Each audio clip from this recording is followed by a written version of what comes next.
ಈಗ ಡಾಕ್ಟರ್ ನಡೆಜ ಹಾಕಣ್ಕಿ ಅವರಿಂದ ಒಂದು 4 ಮಾತುಗಳು.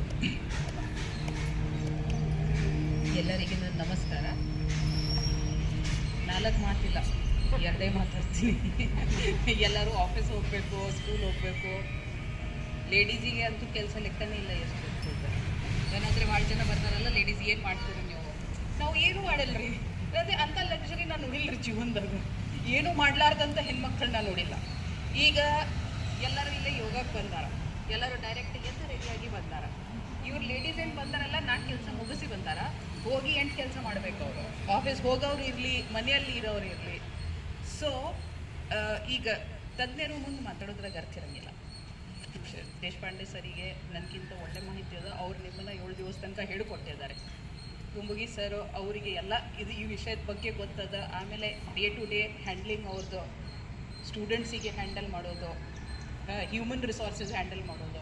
So he is much more qualified than me. ನಾನು 2 ವಿಷಯ ಹೇಳ್ತೇನೆ. ಇವ್ರು ಸರ್ ಈಗ ಚಾಬಿ ಕೊಟ್ಟು ಚಾಲೂ ಮಾಡಿದ್ದಾರೆ ನಿಮ್ಮ ಮಷೀನ್.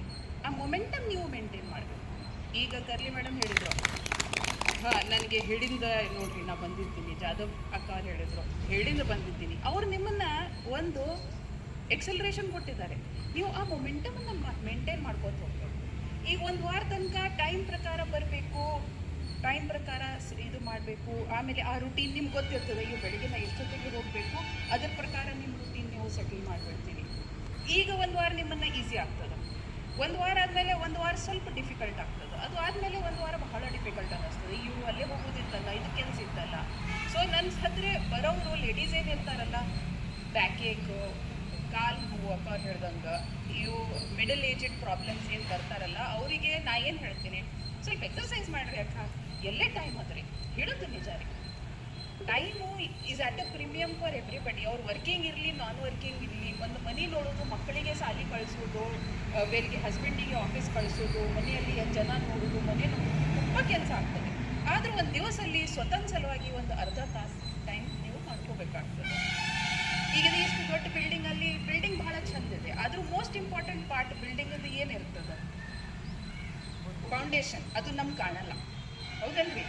ಬಿಲ್ಡಿಂಗ್ ಕಾಣ್ತದೆ, ಭಾಳ ಚಲೋ ಅದ. ಆದರೂ ಬಿಲ್ಡಿಂಗ್ ಚಲೋ ಆಗಬೇಕಾದ್ರೆ ಫೌಂಡೇಶನ್ ಚಲೋ ಇರಬೇಕು.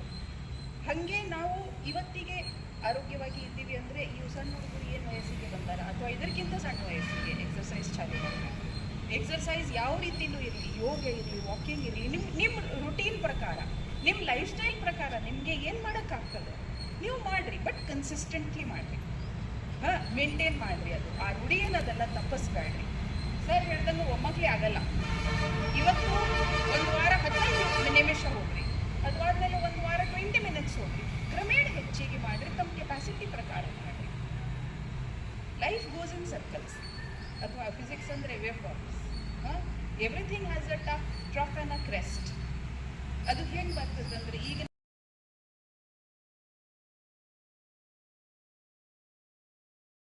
ಶಿಬಿರಾರ್ಥಿಗಳಿಗೆ ನನ್ನ ಶರಣಾರ್ಥಿಗಳು. ಸೊ ಆತ್ಮೀಯರೇ, ಈ ಯೋಗದ ಬಗ್ಗೆ ಇದು ಹಿಂದಕ್ಕೆ ನಮ್ಮ ಅಂಗಡಿ ಸರ್ ಒಬ್ಬರು ಕರೆದಿದ್ರು ನನಗೆ. ಆ ಶಿಬಿರದಲ್ಲಿ ಪಾಲ್ಗೊಳ್ಬೇಕು ಅಂತ ಅನ್ನೋತ್ನಾಗ ಅವತ್ತು ನಾನು ಬೇರೆ ಕಾರ್ಯಕ್ರಮ ಇರೋದ್ರಿಂದ ಬೇರೆ ಕಡೆ ಹೋಗಿದ್ದೆ.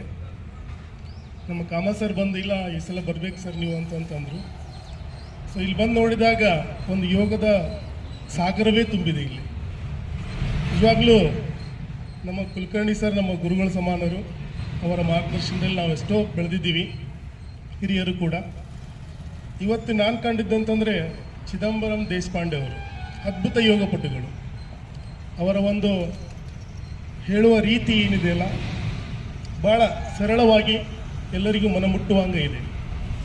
ಸೊ ನಿಜವಾಗ್ಲೂ ನಾವು ಸಾಕಷ್ಟು ಇಲ್ಕಲ್ಲಲ್ಲಿ ಯೋಗಪಟುಗಳನ್ನು ನೋಡಿದ್ದೀವಿ.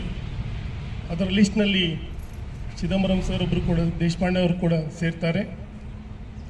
ಸೊ ಈ ಯೋಗ ನಿಜವಾಗ್ಲೂ ಫಸ್ಟಿಗೆ ಹೇಳ್ತಿದ್ವಿ ನಾವು, it's a union of soul and mind ಅಂತ ಹೇಳ್ತೀವಿ.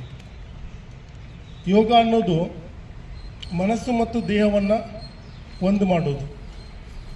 ಇಲ್ಲಿ ನೀವು ಯೋಗ ಮಾಡಬೇಕು ಅಂತಂತಂದರೆ ಮೊದಲು ನಾವು ಏನು ಮಾಡಬೇಕು, ನಮ್ಮ ಮನಸ್ಸನ್ನು ಸ್ಥಿರಗೊಳಿಸಬೇಕು. ಮನಸ್ಸು, ಉಸಿರಾಟ, ದೇಹ ಇವು ಮೂರು ಒಂದಾದಾಗ ಮಾತ್ರ ನಾವು ಯೋಗ ಮಾಡಿದ್ದಕ್ಕೂ ಸಾರ್ಥಕ ಆಗುತ್ತೆ, ಅದರಿಂದ ಫಲ ಸಿಗುತ್ತೆ. ಈಗ ಮನಸ್ಸು ಅಂತಂದ್ರೆ ಏನೀಗ ಅದು ಮನಸ್ಸನ್ನು ನಾವು ಶುದ್ಧವಾಗಿ ಇಟ್ಕೋಬೇಕು, ಅದನ್ನು ಒಳ್ಳೆಯ ರೀತಿ ಬಳಸ್ಕೋಬೇಕು ಅಂತಂದರೆ ನಾವು